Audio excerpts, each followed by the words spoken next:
last month lang, nag-share po ako sa inyo ng update sa akin Lazada Flash Cash na finally nga po na-approve na tayo dito. And meron po akong first offer sa kanila, first loan offer ni Lazada Flash Cash credit sa akin is 15,000 pesos, which is hindi ko po siya in-avail lahat, hindi ko siya winidraw lahat. 7,000 lang po yung winidraw ko dito, kinalahati ko lang. Kasi first time ko nga pong mag-apply dito, and tinry ko lang siya. And yun nga, naka 1 month na tayo agad. So yung 7,000 pesos na yun, kinuha ko siya ng 2 months to pay lang para mabilis ko siyang matapos. So ang interest rate niya is 6% monthly. So yun yung pinakamaga kasing payment terms ni Lazada Flash Cash Credit, kaya yun yung in-avail ko. By the way, 1 month na agad yun, ano, ang bilis-bilis. So ngayon, magbabayad tayo ng aking Lazada Flash Cash kasi some of you nagtatanong, paano nga ba magbayad dito sa Lazada Flash Cash and what will be possibly happen kapag nagbayad tayo dito? Makaka-loan ba tayo ulit? So syempre, isi-share ko yan sa inyo as first time ko rin itry ito. First time kong magbayad ngayon, papakita ko sa inyo. So, open lang natin itong Lazada app ko. So, punta tayo sa account ko. So, under ng Lazada wallet, nandito po si Flash Cash Credit. So, meron nga po akong ongoing loan nakalagay dito and meron po akong balance dito na 8,000 pesos kasi 7,000 pesos nga lang po yung aking na-avail. So, i-click po natin to si Flash Cash Credit and then nakalagay po dito, meron akong current due na 3,920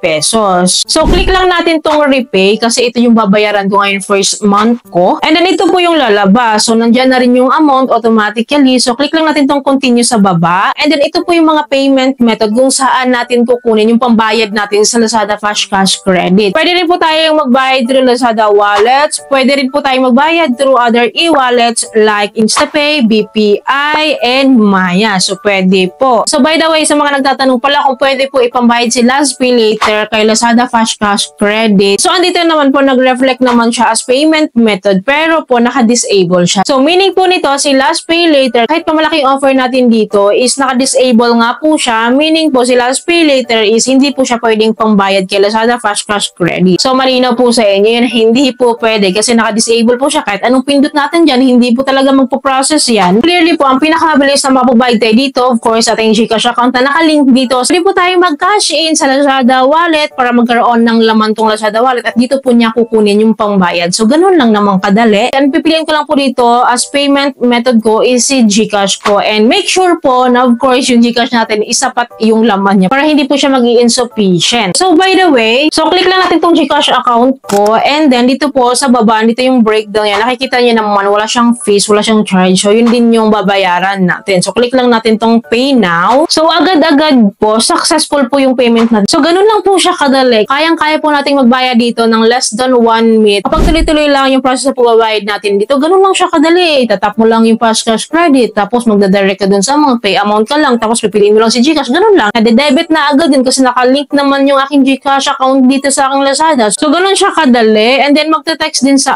akin si GCash na your payment of 3,920 Lazada has been successfully processed. And then, of course, punta tayo sa aking Lazada account, no? Balikan natin. Titingnan natin kung anong mangyayari. So, punta tayo sa Lazada wallet dashboard. And then, as you can see here, sa Flash Cash Credit balance ko na kanina 8,000 to nagiging 11,500 pesos na siya. And i-click natin ha. I-click natin to. So, ayan. And makikita natin, meron nga po tayo available credit dito sa Flash Cash na 11,500 pesos. But sadly po, hindi po natin mawi-withdraw ulit. So, revolving credit po siya. After natin magbayad, is magre-refill and mag-a-add ulit dun sa available credit limit natin, yung binayad natin. But sadly nga po, hindi siya withdrawable. Hindi po siya withdrawable because yun po kasi yung nasa terms and condition po ni Lazada Flash Cash Credit na kapag nag-loan tayo dito, one time lang. One time lang, regardless kung magkano amount yung kinuha po natin dito. So, na-discuss ko po yun sa inyo nung time na nag-withdraw po ako dito. So, nakalagay doon na once nga daw po na nag-loan tayo dito, kahit anong amount pa yan, is hindi natin makukuha yung available credit limit balance pa. So, mawi-withdraw lang po natin yung available credit limit natin sa Lazada Flash Cash once na na-paid po natin yung ating balance po dito sa Lazada Flash Cash Credit. So, meron pa po kasi akong natitirang installment plan na isa na lang. And last payment ko na to, last 1 month payment ko na to. So, after this, kapag na-settle ko na daw yung ongoing loans ko dito, is pwede ko na po ulit ma-withdraw itong available credit limit ni Lazada Flash Cash sa akin. So, yun lang yung hindi maganda dito kay Lazada Flash Cash, na kahit malaki yung available credit limit pa natin, once na may ongoing tayong loan, is kailangan muna natin i-settle yung ongoing loan natin bago tayo makautang ulit dito. Unlike kasi kay As Loan by Shopee,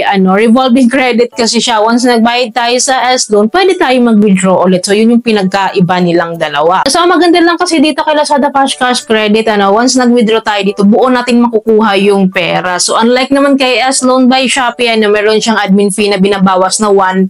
So, malaking bagay yung 1% pa din, So, yun naman yung pinagkaiba nila. So, anyways, mag-update ako sa inyo. Once na ma-settle ko yung ongoing loan ko dito, 1 month to pay na lang ako. And isi-share ko sa inyo kung magkakaroon ba tayo ng increase or what will happen after paying my last payment here. So, kung mapiprease ba yung account natin kasi yun talaga yung issue, di ba? Yung nagkakaroon ng frozen accounts after ma-avail yung loan. So, titingnan natin na kasi so far, wala pa naman akong frozen account dito kahit sa last pay later ko. And dito nga sa Lazada Flash Cash Credit kasi bago pa lang naman ako dito. So, titingnan natin lahat yon. So, malalaman naman natin kasi mag-update talaga. Kaya dapat po nakasubscribe kayo and click yung bell button para lahat po ng videos ko is notified and updated po kayo. So, by the way, kumusta Lazada Flash Cash Credit nyo? So, magkano na po yung loan offer nyo sa Lazada Flash Cash Credit? So, ano po yung mga real life experience nyo dito? And magkano na yung interest rate na in-offer nila sa inyo? Kasi per individual kasi may vary yun. Iba-iba kasi tayo, di ba? Depende yun sa evaluation and assessment ni Lazada Flash Cash sa atin. So, you can comment down below para din aware tayo and para din po aware yung mga viewers natin dito. So, yun lamang po. Bago kayo muli sa channel ko, please don't forget to like and share. And thank you for watching this video. Bye!